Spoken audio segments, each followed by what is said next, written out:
사도행전 26장의 말씀을 한 절씩 교독하시고 마지막 절은 다 함께 합독하도록 하겠습니다. 제가 먼저 읽겠습니다. 아그리빠가 바울에게 이르되 너를 위하여 말하기를 내게 허락하노라 하니 이에 바울이 손을 들어 변명하되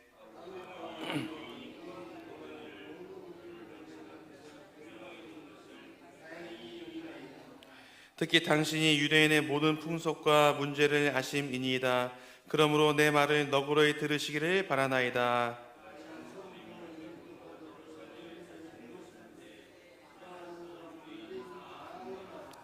일찍부터 나를 알았으니 그들이 증언하려 하면 내가 우리 종교의 가장 엄한 바를 따라 바리새인의 생활을 하였다고 할 것이라.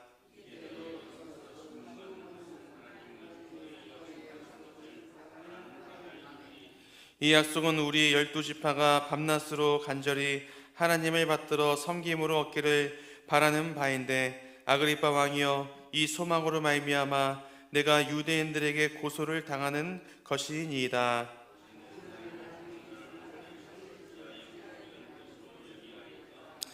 나도 나사렛 예수의 이름을 대적하여 많은 일을 행하여야 될 줄 스스로 생각하고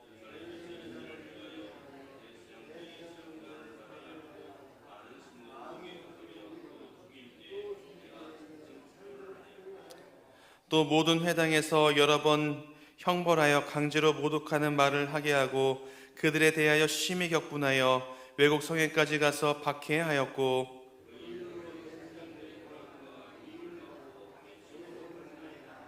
왕이여 정오가 되어 길에서 보니 하늘로부터 해보다 더 밝은 빛이 나와 내 동행들을 둘러 비추는지라.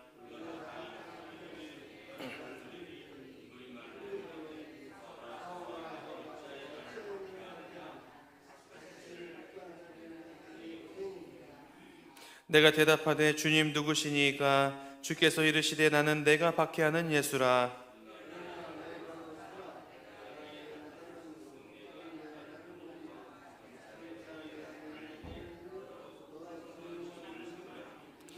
이스라엘과 이방인들에게서 내가 너를 구원하여 그들에게 보내어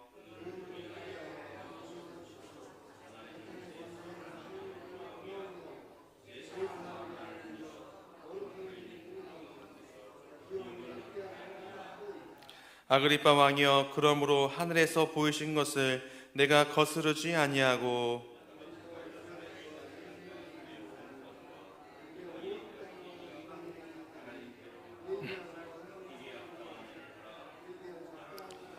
유대인들이 성전에서 나를 잡아 죽이고자 하였으나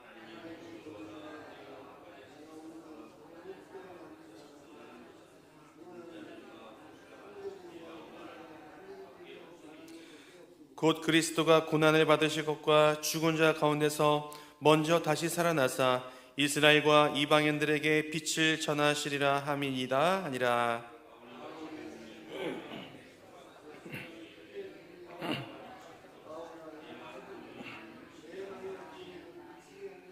바울이 이르되 베스도 각하여 내가 미친 것이 아니요 참되고 온전한 말을 하나이다.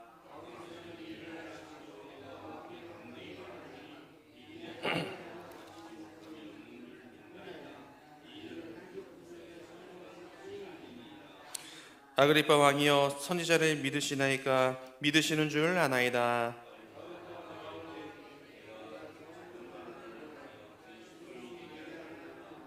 바울이 이르되 말이 적으나 많으나 당신뿐 아니라 오늘 내 말을 듣는 모든 사람도 다 이렇게 결박된 것 외에는 나와 같이 되기를 하나님께 원하나이다 하니라.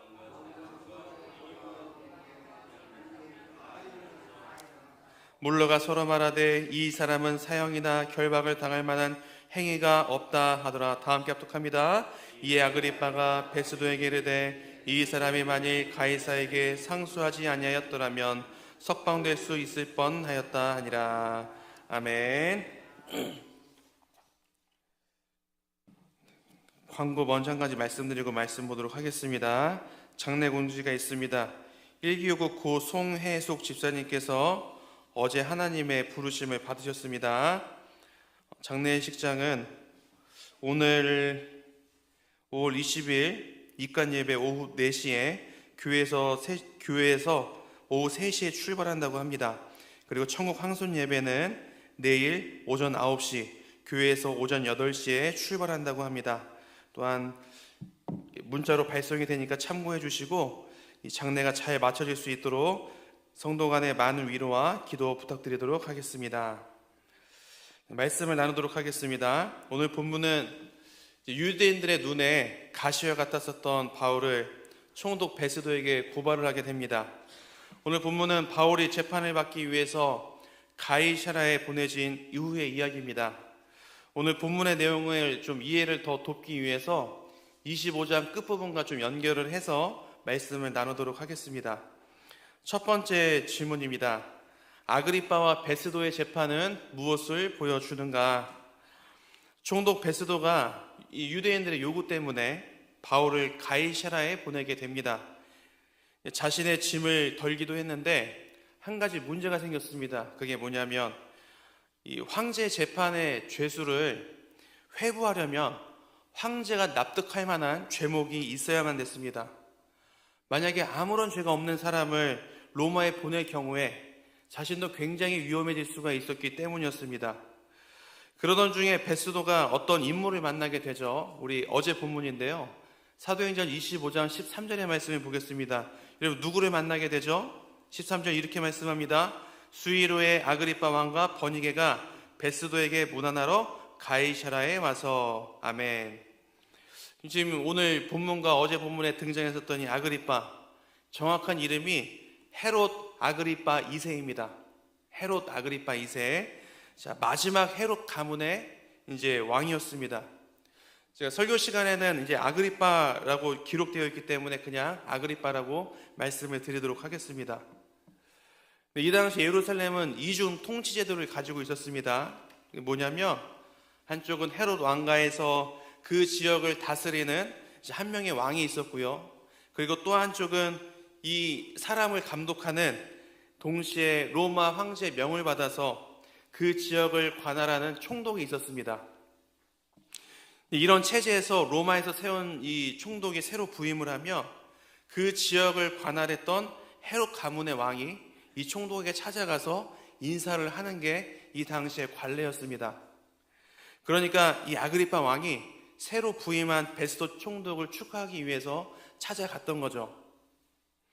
베스도는 아그리빠 왕과 이제 이 바울과 관련된 문제를 이제 이야기를 나눴습니다.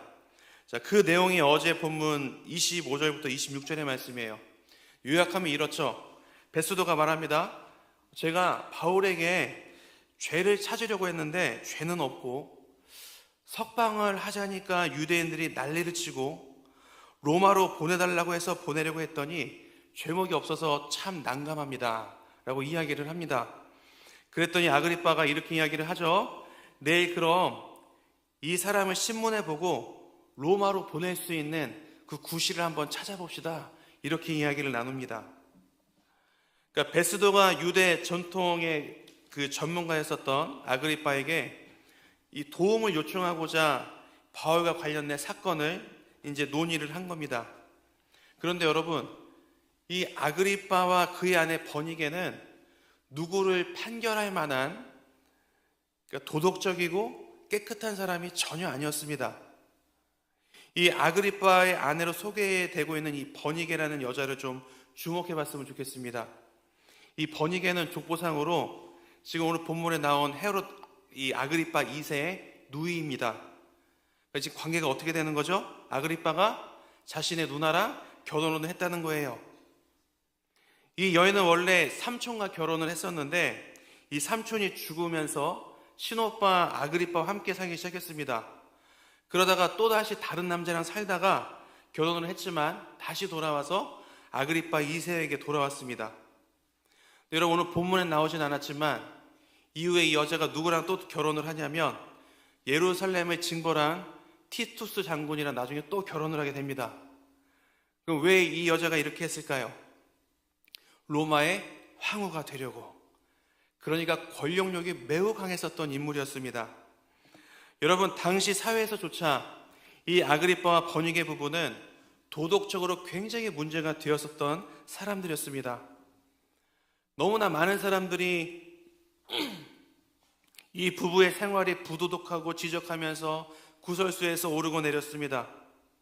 그런데 이들은 신경 쓰지 않고 총독 베스도에게 인사를 하러 왔습니다. 그러니까 철저하게 정치적으로 살아갔다라는 것을 보여주고 있습니다.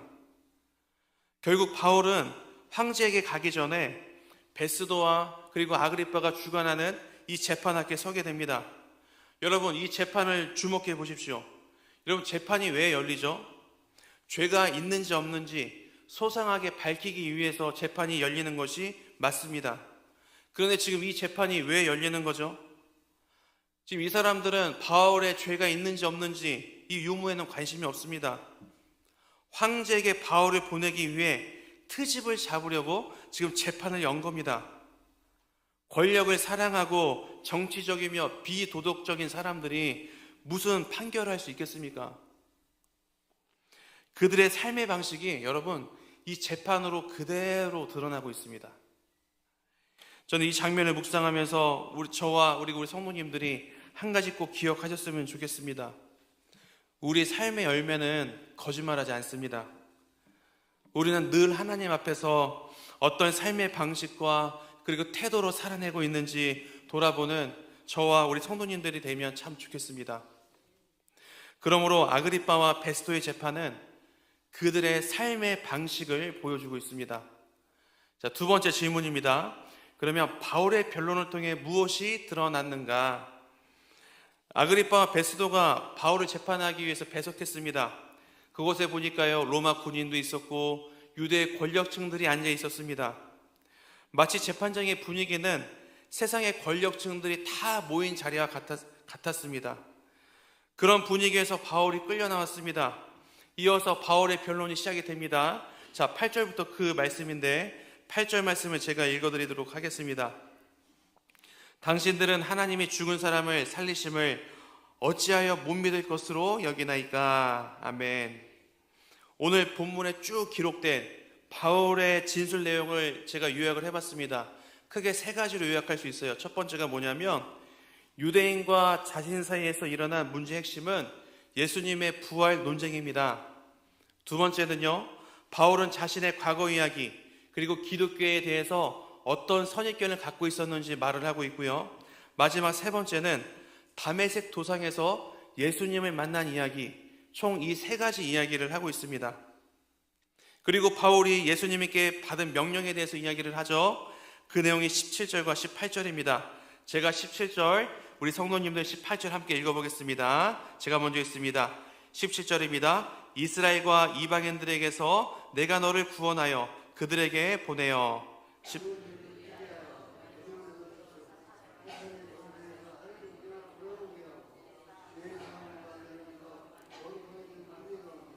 기업을 얻게 하리라 하더이다. 아멘.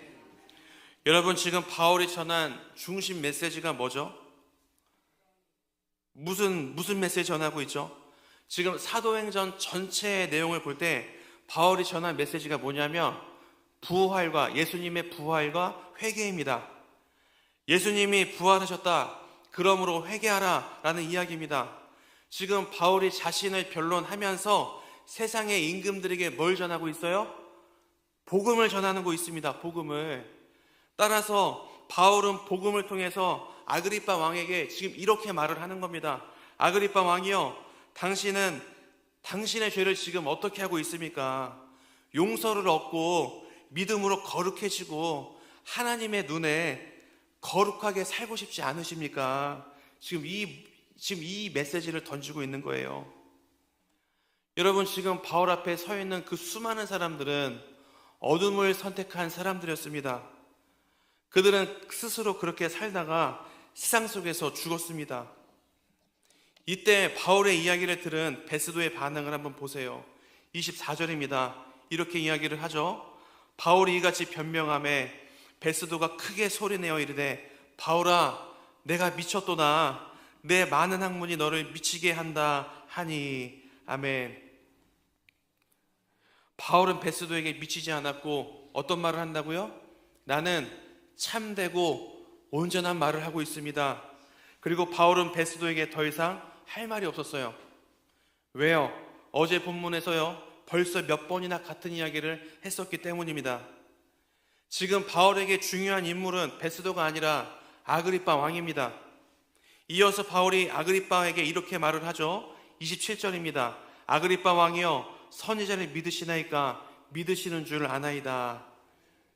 여러분, 이게 무슨 이야기냐면, 아그리빠 왕이여, 당신은 구약 성경도 잘 알고 있고 메시아가 오시면 어떤 분이 될 것을 잘 알고 있으며 예수에 관한 이야기도 잘 알고 계시지 않습니까?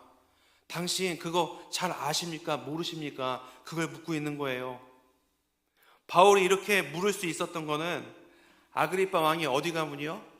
헤롯 가문이었기 때문이었습니다. 유대인은 아닌데 유대인 행세라는 집안이었죠. 그의 주변에는 서기관과 그리고 바리새인들이 있었기 때문에 구약에 대한 모든 내용과 예수님에 대한 사건도 분명히 들어서 알고 있었습니다. 그러면 바울의 말을 들은 아그리빠 왕의 반응을 볼까요? 28절입니다. 우리 함께 읽어볼까요? 시작! 아그리빠가 바울에게 이르되 내가 적은 말로 나를 권하여 그리스도인이 되게 하려 하는도다. 아멘.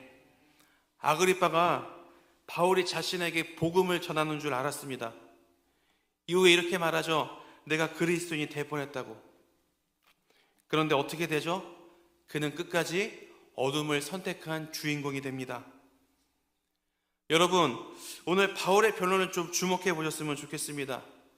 자신에 대한 변론을 하면서도 부활과 회개의 메시지를 전했습니다. 아그리빠 왕에게 어두움에서 빛으로 돌아오라는 그 굵직한 메시지를 전했던 거죠. 왜요? 복음의 거울로 보니까 아그리빠 왕이 어둠을 선택한 인생이었기 때문이었습니다. 여러분, 복음은 우리의 죄성을 드러나게 합니다. 묵상은 하면 할수록 올바른 길, 예수의 길을 걷도록 방향성을 보여주고 있습니다. 그래서 주의 말씀은 내 발의 등이요 내 길의 빛이니이다. 이 시편의 말씀처럼 되는 거 아니겠습니까? 그러므로 바울의 변론을 통해 아그리빠 왕의 뭐가 드러났어요? 비도덕적이고 어두운 부분들이 드러났습니다. 그러면 우리가 오늘 본문을 갖고 어떻게 살아가야 될까요?